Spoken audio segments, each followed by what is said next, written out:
Welcome, one and all, yet again to another episode review for Kamen Saber.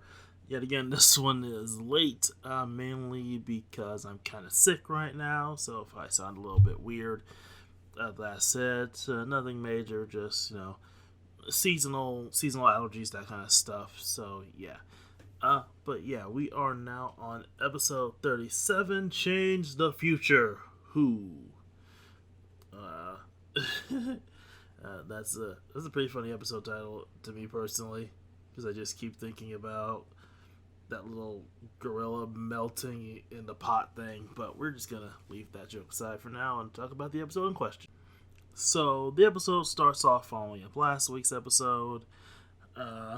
Everyone's still trying to deal with the match logos, or Isaac, as his name is now officially. Him basically declaring war on the world, but apparently no one's taking it seriously because you don't see the world reacting at all. So his big plan is to basically show the world that he's for realsies about destroying the world if they don't start fighting each other. Meanwhile, Toma and friends are kind of trying to figure out how to stop this, or stop him, with Toma learning of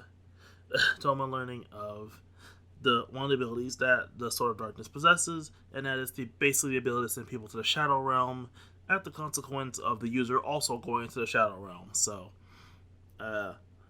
it's kind of like that Tether Yu-Gi-Oh thing. Not 100% like that. Anyway, so so Kento's whole plan is to send Isaac. I think he's calling him Isaac. Send Isaac into the Shadow Realm in order to get rid of him, but at the cost of himself, because he doesn't want Toma to use the power or gain the power, which will cause him to lose his physical self and not be able to be in the world. Which makes me question if he'll end up in a similar situation to Tassel, as I think I mentioned last week, who basically is kind of stuck in Wonder World, but he's now somewhat physically present in the real world, or at least in the human world, as a little bird thing, because he hasn't fully reconstituted his form from when Isaac kind of destroyed him. Anyway, so Toma and Rintaro head off to try to find Kento to stop him from basically pulling a double suicide move. And Yuri decides to drag Mei off of him to go find Bach, because he wants to bring Bach to the fold, because they need all the help they can get. And so he tries to basically have Mei be an envoy of humanity, if you will, in order to basically stop Bach from being a nihilist. And it's kind of leads to a kind of funny / unfunny joke, which is pretty good for Mei's character, because she tries to convince Bach to join them, and Bach is basically being edgelordy and kind of sulking because he really wants Mass Logos to just use his power and destroy the world, because that's his whole deal. And so they're basically trying to convince him, hey, the world isn't so bad, but he doesn't care. He just says, "Fuck the world. I want everything returned to the void."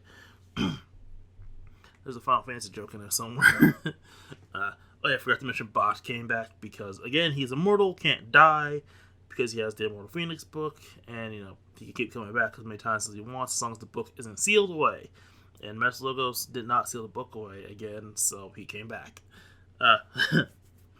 Anyway, he's basically just a wandering force of chaos right now. He doesn't really know what to do, because working with Master Logos would help his goal, but at the same time, Master Logos isn't really in it for erasing the world. He just wants to have fun with the world, because he's kind of a psychopath. Okay, he's completely a psychopath who was literally crushed by his own destiny. I forgot to mention this in last week. I think I forgot to mention in last week's episode that Master Logos' basic motivation is being crushed by the destiny of being Master Logos, and how he rejects that identity in order to basically do his own thing. Which in this case is destroy the world, because humanity sucks.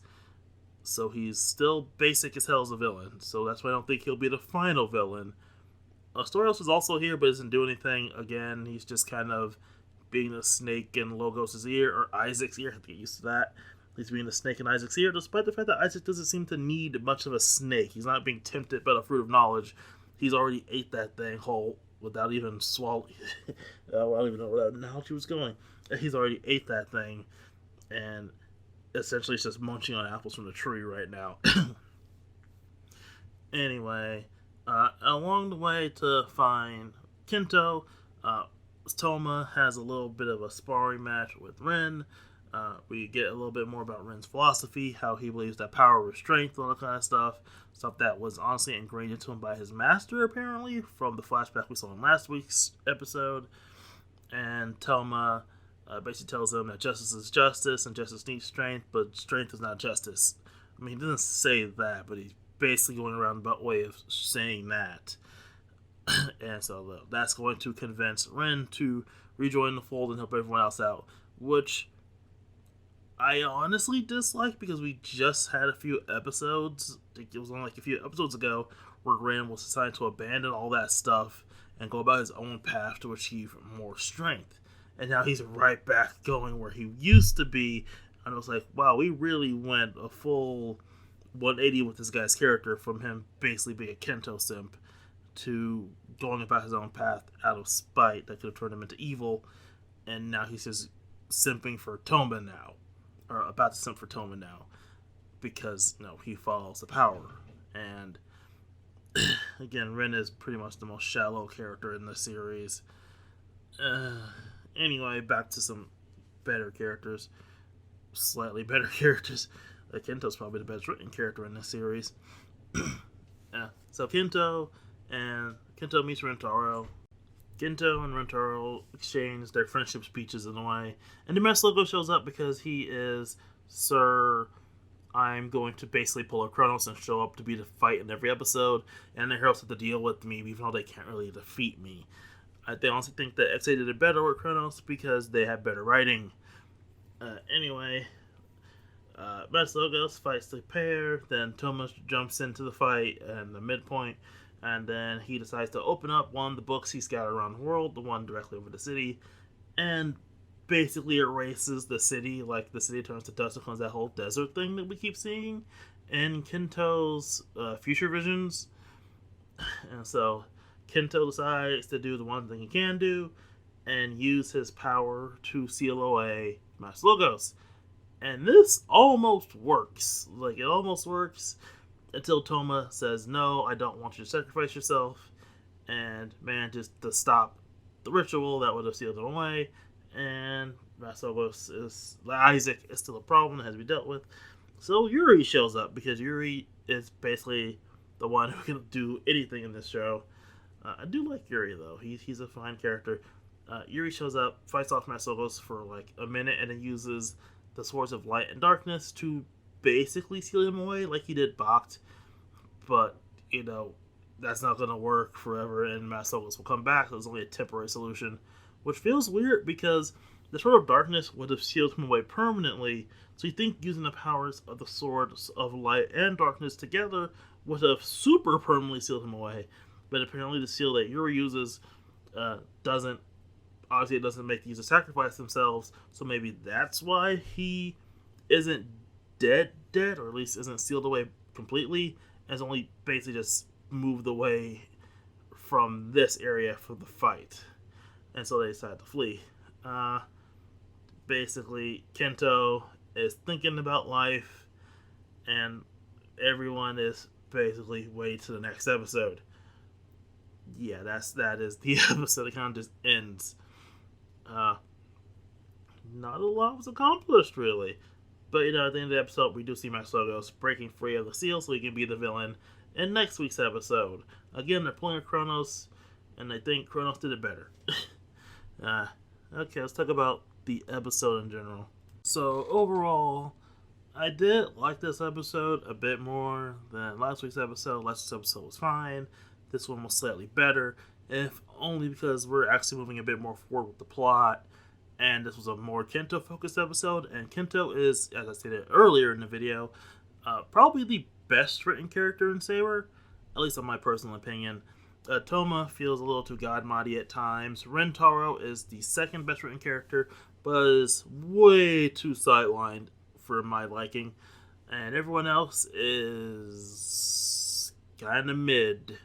Like, lower mid.